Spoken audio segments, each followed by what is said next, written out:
They always say time heals all wounds, but what they rarely admit is that sometimes time doesn't erase pain, it just sharpens the truth.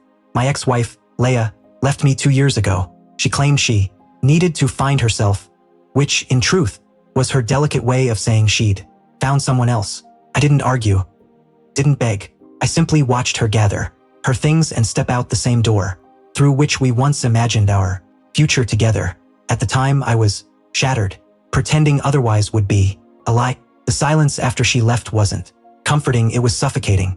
When someone's voice has filled your days for so long, its absence makes even your own thoughts feel alien.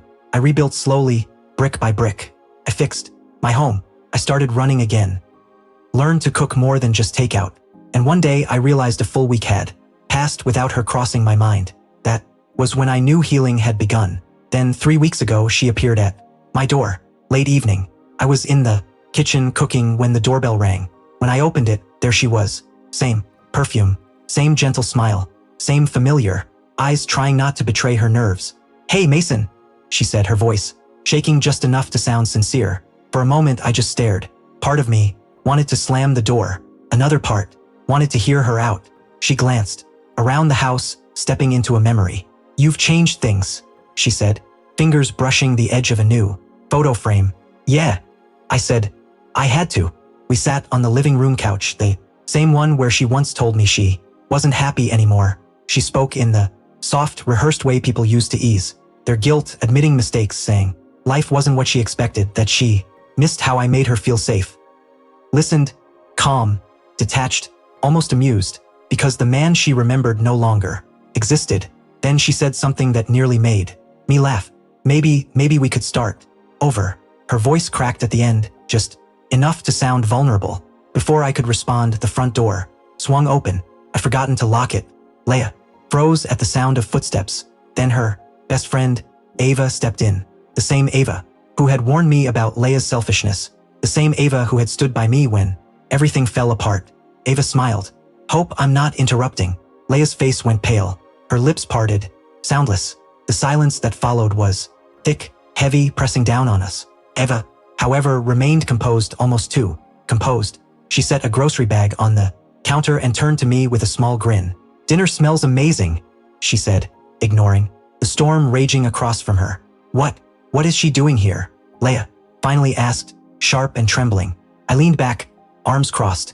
"You showed up uninvited, Leah." She didn't. Her eyes darted between us, desperate for some glimmer of hope. There was none. Ava broke the silence. "I told you once, Leah, you take people for granted and one day you'll lose the ones who actually cared." Confusion, realization, rage, Leah's expression cycled through them all. "You seriously, Ava? You were supposed to be my friend."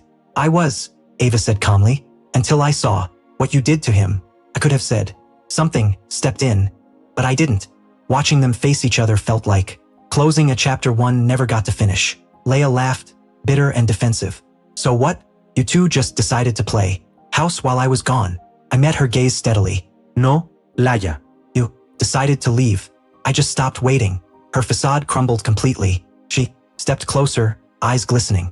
"I made a mistake, Mason.